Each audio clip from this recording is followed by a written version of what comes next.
Քրիստոս հարյավի մեռելոց։ Օրհնյալ է արյունսան Քրիստոսի։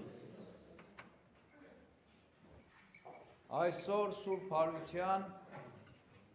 տոների 21-րդ օրն է։ Եվ այսօրվա ավետարանը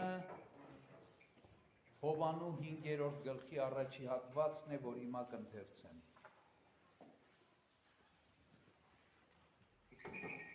Դրանից հետո հրյաների տոններ, և Հիսուս Երուսաղեմ ելավ, և Երուսաղեմում ոչխարների ավազանի մոտ մի տեղ կար, որ եբրայեցերեն անվանվում էր Բեթեսդա, 5 սրահներով, որոնց մեջ պառկած էր մի մեծ բազմություն հիվանդների, կույրերի, կաղերի և գոսացածների, որոնք սպասում էին ջրերի խառնվելուն, և Տիրոջ հրեշտակը ժամանակ առ ժամանակ իջնում էր ավազանը և ջրերը խառնում, և ով ջրերի խառնվելու ժամանակ առաջինն էր իջնում, բժշկվում էր հիվանդությունից, նշան անգամ չպահելով։ Այնտեղ կար մի մարդ, որ 38 տարուց ի վեր հիվանդ էր։ Երբ Հիսուս տեսավ, որ նա պառկած ընկած է, և իմացավ, որ դա շատ ժամանակից ի վեր է, նրան ասաց. «Կամենում ես առողջ լինել»։ Հիվանդը պատասխանեց նրան. «Տեր, ոչ ոք չունեմ, որ երբ ջրերը խառնվեն, ինձ ավազանի մեջ իջեցնի, և մինչ ես դանդաղում եմ, մեկ ուրիշ ինձանից ավելի առաջ է իջնում»։ Հիսուս նրան ասաց. «Վեր կաց, վերցրու մահիճդ և գնա»։ Եվ մարդը առողջացավ, վեր կացավ, վերցրեց իր մահիճը և ման էր գալիս։ Եվ այն օրը շաբաթ էր։ Հրեաները բժշկված մարդուն ասացին. «Շաբաթ օր է և օրինավոր չէ, որ վերցնես մահիճդ»։ Նա նրանց ասաց. «Նա, որ ինձ բժշկեց, նա ինձ ասաց. վերցրու մահիճդ և գնա»։ Նրան հարցրին և ասացին. «Ո՞վ է այն մարդը, որ քեզ ասաց. վերցրու քո մահիճը և շրջիր»։ Իսկ բժշկվածը չէր իմանում, թե ով է նա, որովհետև Հիսուս այդտեղից ամբոխի պատճառով հեռացել էր։ Այնուհետև Հիսուս նրան գտավ տաճարում և ասաց նրան. «Ահավասիկ առողջացար, այլևս մի մեղանչիր, որպեսզի մի ավելի չար բան չպատահի քեզ»։ Մարդը գնաց և հրեաներին պատմեց, թե Հիսուս էր, որ ինձ բժշկեց։ Եվ հրեաները Հիսուսին հալածում էին նրա համար, որ շաբաթ օրով էր անում այդ բաները։ Սակայն Հիսուս պատասխանեց նրանց և ասաց. «Իմ Հայրը մինչև այժմ գործում է, ուրեմն ես ևս գործում եմ»։ Դրա համար հրեաները առավել ևս ուզում էին նրան սպանել, որովհետև ոչ միայն չէր պահում շաբաթը, այլ նաև Աստծուն կոչում էր իր Հայրը և իր անձը Աստծուն հավասար էր դասում։ Այսօր 21-րդ օրն է Սուրբ Հարության տոների, այսօր նաև ապրիլի 24-ն է։ Հայոց Մեծ Եղեռնի հիշատակության օրն է։ 106 տարի առաջ տեղի ունեցավ Հայոց Մեծ Եղեռնը։ 20-րդ դարի ամենաառաջին մեծագույն ողբերգությունը, որ եղավ աշխարհի մեջ։ 1,5 միլիոն հայեր իրենց հայրենի հողի վրա նահատակվեցին։ Մեծ չարիք, սոսկալի չարիք։ Եվ ոչ միայն մարդիկ նահատակվեցին, այլ բնաջնջվեց ամեն ինչ։ Այդ մարդկանց տունը, տեղը, հողը, ջուրը, հայրենիքը, մշակույթը, եկեղեցին, հավատքը, ամեն ինչ փորձեցին ջնջել։ Ինչ էր նպատակը։ բնաջնջելով այդ ժողովրդին տեր լինել նրանց ունեցվածքին, հայրենիքին, հողին, ամեն ինչին, ինչ որ այդ մարդիկ ունեին։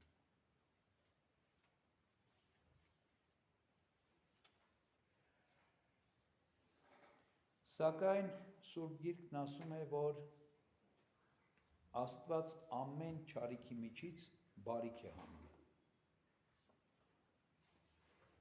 Եկեղեցական հայրերն ասում են, եթե փորձություններ չլինեին, փրկվողներ չէին լինի։ Եթե պատերազմներ չլինեն, պատերազմներում ընտիրները չեն հերոսանա։ Եվ այդ մեծ չարիքի եղեռնի մեջ մեր ազգի մեջ եղան ընտիր սրբեր, որոնք հանձն առան նահատակվել հանուն Քրիստոսի եւ հանուն հայրենիքի եւ այսօր հայոց եկեղեցին տոնում է մեր ամենամեծականակ հայ սրբերի տոնը։ Չգիտենք ինչքան են իրենք, բայց շատ են։ Եվ Աստված այդ փորձության մեջ, այդ եղեռնի արհավիրքի մեջ, այդ եղեռնի սոսկալի իրավիճակների մեջ սրանց ընտիր գտավ եւ երկինք տարավ։ Եվ երկնքում են ու բարեխոսում են մեզ համար։ Եվ այսօր հայոց եկեղեցին իրենց հիշատակն է կատարում, հայցելով իրենց բարեխոսությունը մեր ազգի, մեր ժողովրդի, մեր երկրի համար։ Որովհետև այսօր մենք հատկապես այսօր առավել քան երբևէ ունենք իրենց բարեխոսության կարիքը։ Ինչու՞։ Որովհետև այսօր ցեղասպանությունը շարունակվում է։ Այսօր նորից նույն ցեղասպանները, թուրքերը նույն նպատակն են հետապնդում։ Արևմտյան Հայաստանը մաքրեցին հայերից, հիմա արևելյան Հայաստանը։ Այսօրվա Հայաստանի Հանրապետությունը, Արցախ աշխարհը մաքրել հայերից, հայ տեսակին վերացնել, որպեսզի իրենք տիրեն այս ամեն ինչին։ Նպատակը նույնն է եւ չեն թաքցնում, բացահայտ խոսում են այս մասին։ Այդ որ մենք կամ մեզանում ոմանք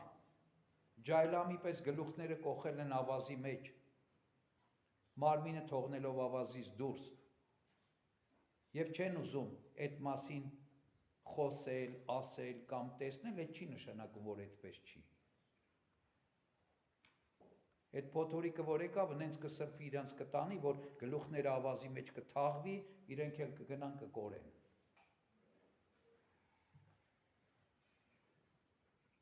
Ինչու։ Ինչու է 100 տարի հետո, 106 տարի հետո նույնը կրկնվում մեզանում։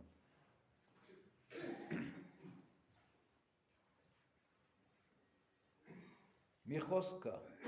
ասում է, եթե մի մարդ մեկին խաբեց, այդ խաբողը ստախոս էր։ Բայց եթե այդ նույն ստախոսը, այդ նույն մարդուն երկրորդ անգամ խաբեց, այդ մարդը հիմար է արդեն, խաբվողը հիմար է։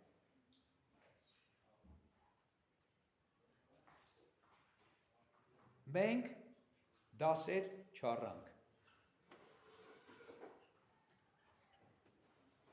Մենք հետևություններ չարեցինք։ Մենք նույն վիճակին գտնվեցինք։ Եվ այսօրվա ավետարանական հատվածը ուզում եմ պատշաճեցնել այսօրվա խորհրդին։ Երբ Քրիստոս մոտեցավ այդ մարդուն, որը անդամալույց ընկած էր անօգնական, ասեց, ուզում ես բժշկվել, ուզում ես առողջանալ։ Մարդն ասեց, այո Տեր, բայց օգնողներ չունեմ։ որ ինձ օգնեն, ես շուտ մտնեմ ավազանը եւ բժշկվեմ։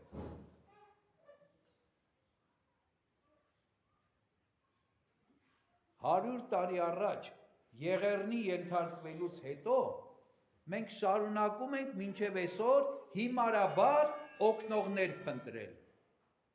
Թե ով պիտի մեզ օգնի այս աշխարհի մեջ։ Ոչ մեկը պիտի չօգնի։ Եվ չեն էլ օգնելու։ Եվ այս պատերազմը ցույց տվեց, որ ոչ մեկի հետ վեճնել չէր։ Թե ինչ էր կատարվում մեզ հետ, մեզանում։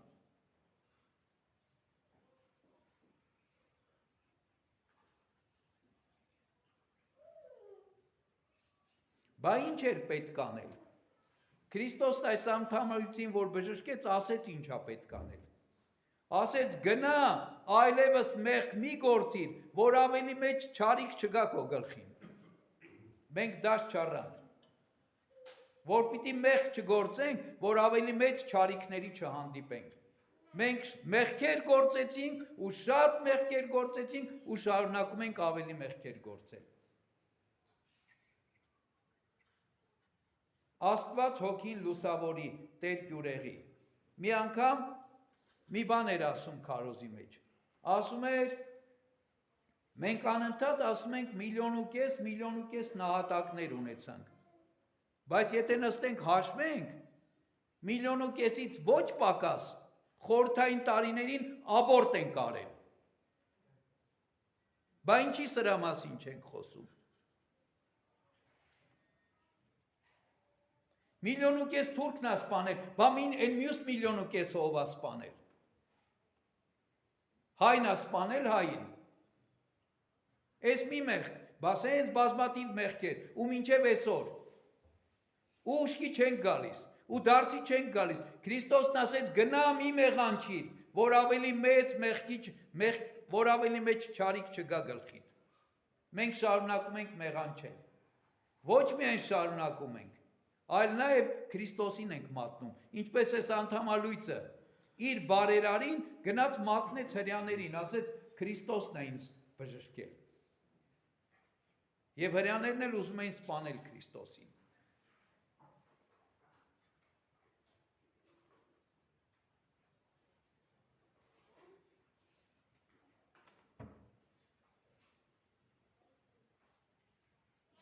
Ինչ պիտի անենք, մի բան պիտի անենք, պիտի մնանք Աստծո պատվիրանի մեջ, պիտի մնանք Աստծո կամքի մեջ, պիտի մեղքից հրաժարվենք, ուրիշ անելիք չունի մարդարարածը, ուրիշ անելիք չունի ազգը աշխարհի վրա, մեր գերագույն, միակ, գլխավոր նպատակը մեղքը հաղթահարելն է։ Մինչև մեղքը չհաղթահարենք, ոչ մի բան չենք հաղթելու։ Ամեն տեղ բոլոր բնագավառներում, բոլոր ոլորտներում պարտություն ենք կրելու։ Որովհետև ամեն չարիքի պատճառը եւ արմատը մեղքն է աշխարհի մեջ։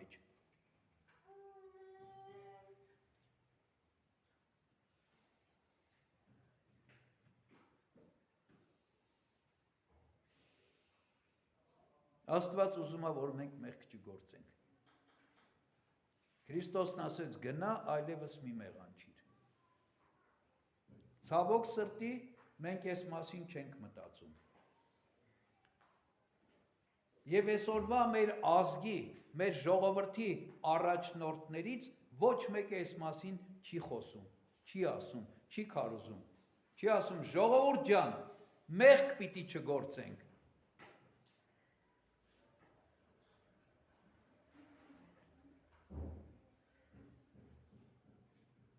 Երբ որ մեղք չգործենք, մենք զորեղ կլնենք։ Երբ որ մեղք չգործենք, մենք գիտուն կլնենք։ Երբ որ մեղք չգործենք, աստվածային շնորհի տակ կլնենք։ Եվ մենք հաղթանակած կլնենք։ Բայց քանի մենք մեղքին պարտվել ենք, մեր բոլոր ճակատամարտերը, որտեղ լինի, որ ասպարեզում լինի, ում հետ լինի, պարտված է։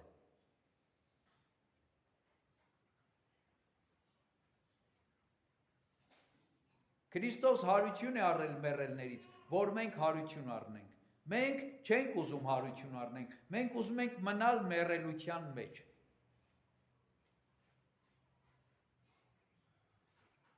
Մտածենք այս մասին։ Եվ խնդրենք մեր սրբերին, մեծ եղեռնի նահատակ մեր բոլոր սրբերին, որոնց տոնն ենք այսօր կատարում, թող բարեխոսեն մեզ համար, որ երկնային շնորհը իջնի եւ մեր շրտերը ճմլի, որ մեր մեղքը մեր աչքերի առաջ դնի, մեզ ապաշխարելու, զղջալու, մեղքից հրաժարվելու եւ Աստծուն մերձենալու շնորհ եւ ողորմություն լինի։ Քրիստոս հարյավի մեռելոց։